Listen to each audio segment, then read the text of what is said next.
Oiê, vamos falar de O Rabisco? Sejam muito bem-vindos a mais um vídeo, a mais uma explicação. E no vídeo de hoje, pra gente entender um pouco mais do que a gente tem da coletânea de contos do Giovanni Martins, aqui eu vou analisar o conto de número 7 que a gente tem dentro do livro O Sol na Cabeça, chamado de O Rabisco. A gente vai analisar alguns elementos literários, umas construções importantes, o que acontece dentro do conto e também eu vou dar a minha opinião e também a gente vai ler o começo dele. O Rabisco é o conto número 7 do que a gente vai ter chegando mais ou menos então nessa metade que a gente tem da coletânea de contos. Não é um conto tão extenso, logicamente que ele ganha também da contagem de alguns outros contos, como a gente vai ter O Cego, O Caso da Borboleta e também até mesmo do que a gente já analisou de Rolezinho. Mas também tem alguns contos que são maiores, como também a gente já teve o caso do que a gente já conversou aqui nesses últimos vídeos, como a gente já teve de Roleta Russa, e que mais pra frente a gente vai ver outros contos bem mais extensos, que são o caso de Estação Padre Miguel e também de Sexto, vão ser contos um pouco bem maiores, que vão contar mais de 10 páginas.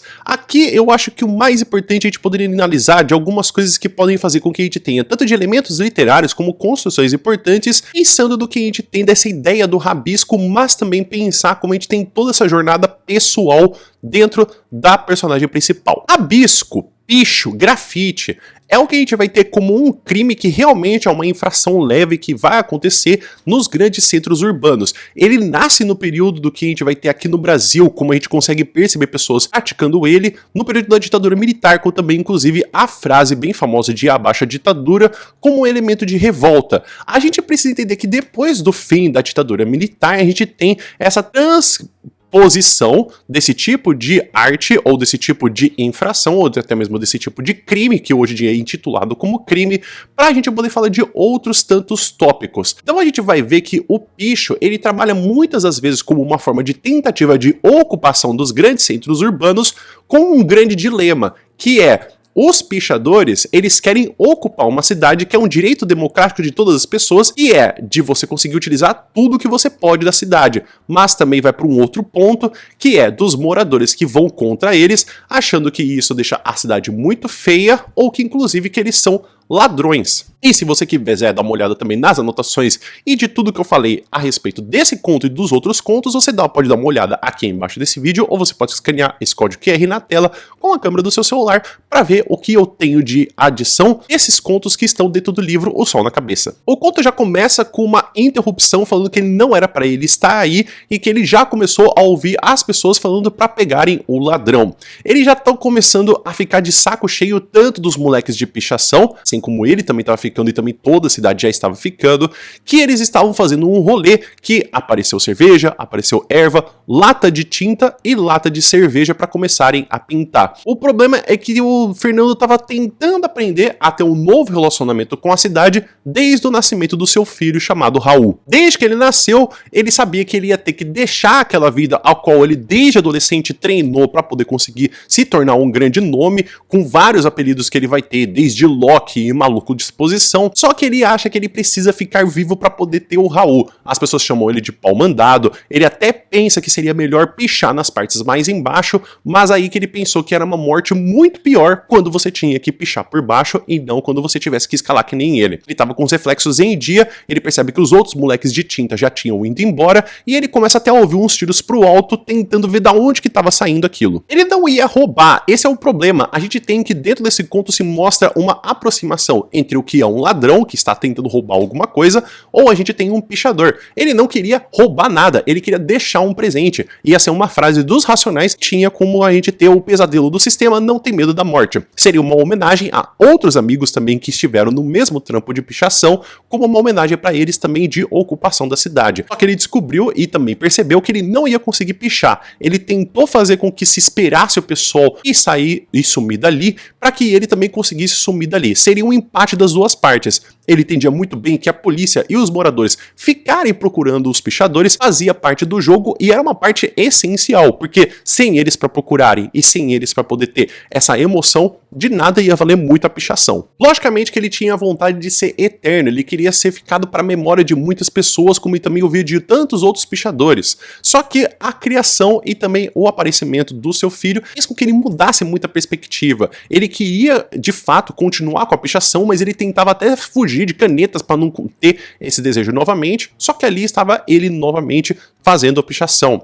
Ele tinha muita raiva e muito ódio, ele queria pichar todo aquele prédio que estava na frente do pessoal para poder mostrar que pichando ou não pichando ou rabiscando sem rabisco, a vida continuava e nada mudava. Só que logicamente tem dias que você fica com a cabeça cheia de sol em cima dela, você não consegue dormir, você não consegue pensar, e os moradores estavam tentando procurar aquele homem desconhecido para ter justiça. Ele pensava em como parou em tudo aquilo e até mesmo de como ele tinha o pensamento do seu próprio pai, que ele chegava muitas vezes bêbado em casa e a mãe trancava ele pro lado de fora falando que ele só entraria quando ele estivesse sóbrio. Ele tinha muitas lembranças positivas do pai, mas toda vez que ele ouvia aquele barulho na porta de um homem bêbado, tinha um nó na garganta. E era esse mesmo nó na garganta que veio nele naquele momento que ele sabia que não ia dar certo alguma coisa. Era uma coisa que antes movia ele e fazia com que ele sentisse aventura, só que ele tinha um mau pressentimento dessa vez. Só que dessa vez, com que ele ficava pensando na vida e até como ele percebia que tudo ele mais reagia e ele não conseguia ter até mesmo uma organização ou tempo de pensar, não dava mais tempo de ele se organizar ou pedir desculpas, até porque ele também queria até provar pro pai que ele era uma pessoa melhor, era muito melhor do que ele, que gastou todo o dinheiro na aposentadoria em cachaça em vez de tentar continuar abrindo a porta. Só que aí ele percebeu que ele teria que tentar achar uma forma de sair dali, ainda que tivessem lampejos desordenados da sua vida, e também que nem adiantasse ele tentar provar que era melhor, porque o pai também já estava morto e nem poderia ver o seu neto. Tinha uma possibilidade de não terem visto ele, só que ele conseguia ouvir ainda uma certa comoção e ele jogou uma lata para fora. As pessoas começaram até a fazer uma movimentação e ele gritou falando que era pichador, que ele não era ladrão. Ele tinha certeza que dali ele não escapava sem uma surra, coisa que também já matou outros amigos ali também, e aí ele houve uma comoção de pessoas abrindo porta para poder conseguir subir até onde ele estava. Ele começa a pensar que assim como o pai que trocou o filho pela cachaça, ele estava trocando o filho por uma lata de tinta. Porque ele pula para um outro telhado, o telhado quebra e também ele se machuca muito forte com o pé e ele tenta segurar o grito para que ninguém vá atrás dele. Ele começa a ouvir as pessoas andando em volta dele, meio que se silenciando, e também a visão dele vai se afastando. Ele tinha um pressentimento de que aquele silêncio era para ser definitivo e ele até mesmo ficou sonhando em mais uma vez que ele poderia rabiscar o seu nome nas paredes das construções do Rio de Janeiro. E só então para a gente poder perceber como é que começa esse conto, para a gente poder analisar e até mesmo você ver se você quer também dar uma lida nele, vamos aqui analisar comigo esse começo de conto chamado O Rabisco. Não era para estar ali, de repente tudo se confundia. Tomava cerveja, sentia saudade, orgulho, vontade. Um moleque brotou com tinta, uns papos de escolta, a bola de metal balançando na lata, o cheiro forte de adrenalina. Quando viu, já subia na direção do terraço do prédio assustado pela mulher apavorada que gritava: "Pega, ladrão!" O moleque da tinta era mais um desses que vivem rendendo homenagem para os pichadores que são mídia, querendo salvar cigarro, serva, erva e, claro, tinta. Tudo na esperança de um dia partirem junto para o mesmo rolê, de colocarem seus nomes na mesma marquise, beiral, janela, ou até num tintão, chapisco, portão. O que importa é estar junto, sugando fama, feito um carrapado chupa-sangue. O mundo tá de saco cheio desses moleques, Fernando também. Digo Fernando porque até então tinha ficado para trás o nome que usava para tatuar a cidade. Já caminhava pro terceiro mês sem Sharpie. Sem nem nome de caneta, tava mandando mais. Evitava fazer movimento nas letras até com os dedos. No ônibus, buscava outras distrações que não fossem olhar pela janela. Lia livros, jornais, mexia no celular, acompanhava o horóscopo das TVs de propaganda. Mudava sua relação com a cidade, na intenção de não ficar instigado escutando picos, marolando numa pá de nome foda que atravessam seus caminhos. Desde que nasceu, Raul, seu filho, Fernando fez de tudo para mudar o rumo. Parada difícil, lutar contra os instintos, não queria mais querer pegar aquele topo em tal lugar, nem ser reconhecido como um maluco de exposição nas réus ou ser chamado para assinar por aquela sigla que é relíquia.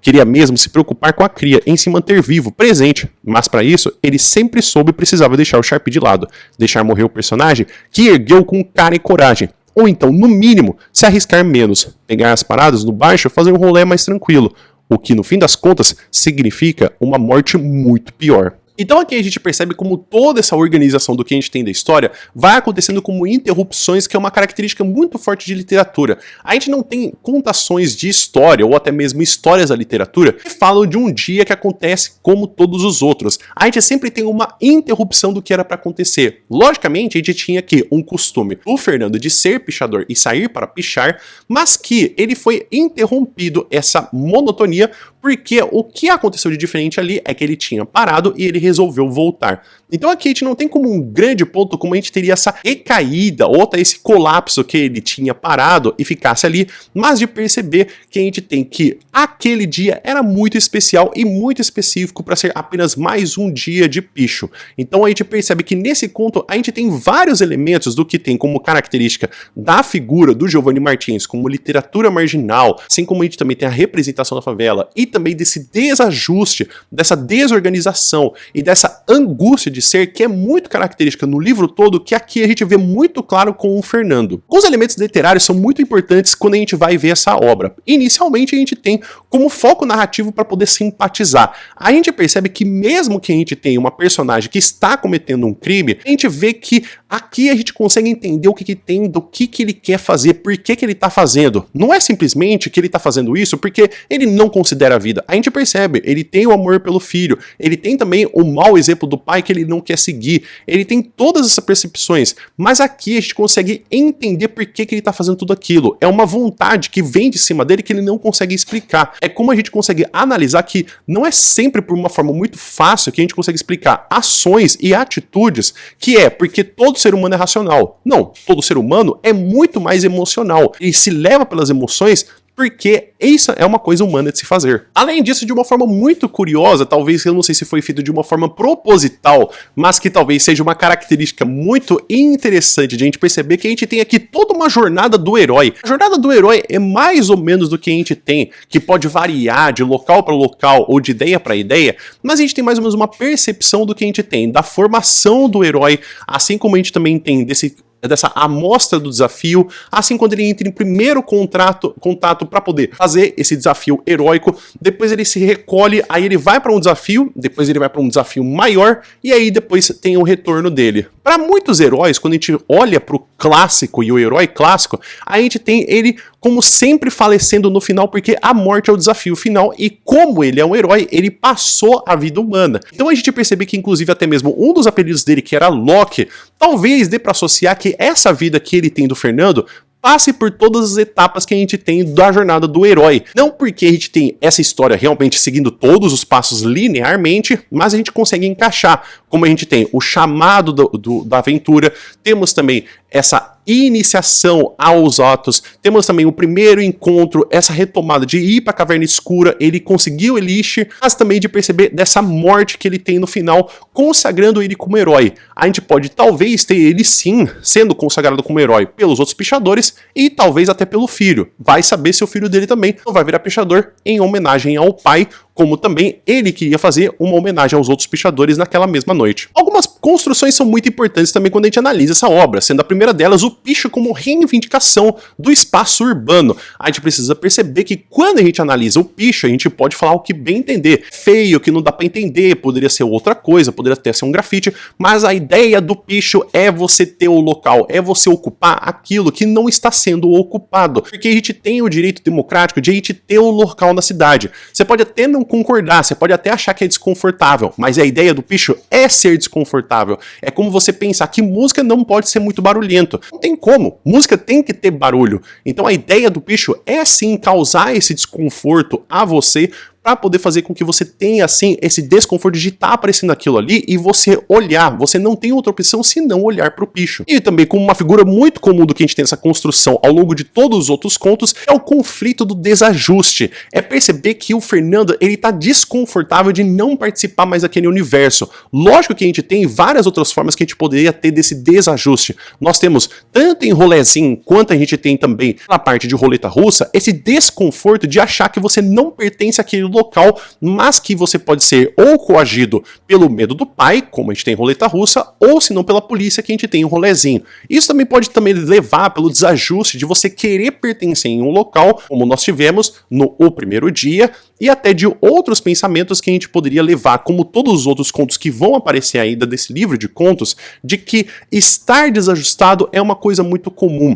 Quando a gente vê no caso da borboleta também, do menino desajustado, ele olhando para aquela borboleta e se sentindo triste, que ele não queria se sentir triste, com a morte que teve da criança, ou também do periquito, a história do periquito, do macaco, desse desajuste que a gente tem na sociedade de colocar pessoas onde elas não deviam estar realmente com tanto poder. Então perceber que esse desajuste é uma marca muito comum ao longo de todo o livro, de as personagens se sentirem também com interrupções abruptas, do nada a história acaba, mas também para elas, às vezes a história acaba. Se a gente for perceber, o Fernando acabou do nada a história dele. Ele morreu. Se você puder até quiser colocar de uma forma até exagerada, ele morreu de bobeira, porque perceber que ele é uma pessoa que tá já em dia com seus reflexos e ele sabia o que poderia acontecer, ele mesmo avaliou a situação, que ele queria mais pular no telhado e apostar aquilo do que ser pego pela polícia, pelos moradores, apanhar e talvez morrer. Então, é perceber que esse desajuste move muito as personagens que a gente tem ao longo de todos os contos que a gente tem de O Sol na Cabeça. E que também esse desajuste se mostra de várias formas.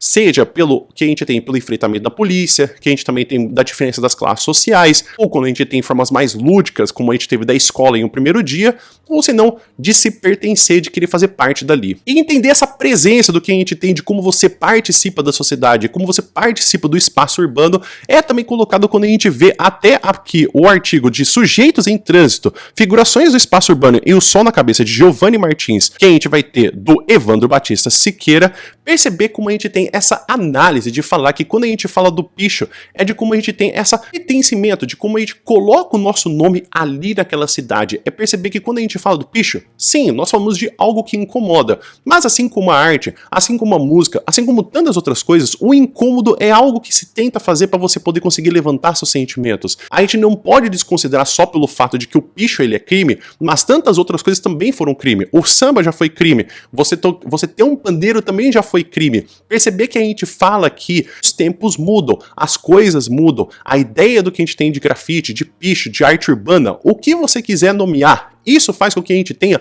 uma nova relação com o espaço urbano. Até mesmo o próprio Fernando fala que ele tentava se relacionar com a cidade de uma forma diferente, mas ele aprendeu a poder andar na cidade e também amar a cidade por ele fazer a pichação. E aí você me fala, será que ele ama mais ou menos a cidade do Rio de Janeiro porque ele faz picho? Agora, o que eu achei desse conto? Eu achei um conto muito legal porque eu me interesso muito do que se fala de picho. Eu já ouvi muitos podcasts, muitas conversas, inclusive tem o Load, que ele faz também o canal de picho. Eu acho que é um assunto que muitas pessoas, assim como eu também comecei, achei que era sempre o problema que a gente tinha, que para poder você colocar na rua ou no muro tem que ser uma arte bonita, não pode ser qualquer picho ou rabisco. Eu acho que isso é muito elitista, porque é a mesma coisa que você falar que um poema bonito, ele tem que rimar, ou uma música bonita tem que ser música clássica. Eu acho que você entender a causa da arte, você entender a causa do picho, fica muito mais válido e muito mais interessante do que você apenas falar que aquilo é um rabisco que você não consegue nem ler. Mas é por conta daquilo que faz com que os pichadores, eles queiram fazer aquilo, porque eles querem que você leia, eles querem que você fique incomodado. Então, a história do picho, a intenção do picho, não é para poder fazer com que você se sinta confortável, mas é para ocupar, e que inclusive até o Fernando mostra, pô mano, ele queria pichar tudo, e perceber que no dia seguinte a vida continua normal. Até hoje o Rio de Janeiro tá aí, até hoje São Paulo tá aí, tantas outras cidades, também tem tantos outros pichos que até invadem você com um pensamento. Na minha cidade de São Carlos tinha um muito que eu achava muito bonito, que era desculpa pelo atraso, eu estava preso num poema. E esses pichos, né, esses grafites, eu acho que eles também são um convite a você pensar em coisas dentro do espaço urbano que você jamais pensaria por você ver uma parede toda amarelada ou bege de chapisco. Então é isso, pessoal. Espero que vocês tenham entendido, espero que vocês tenham gostado. Fica aqui, então, a análise do conto que temos dentro do livro O Sol na Cabeça, chamado O Rabisco. O que você achou desse conto? Ou você tem alguma pergunta, sugestão ou reclamação a respeito desse conto, do livro ou de outros contos? Escreve aí nos comentários, por gentileza. E apesar desse ser o conto número 7, eu também já analisei outros contos a respeito desse livro, que eu tô aqui tudo na minha playlist, que eu falei do contexto geral a respeito do livro O Sol na Cabeça,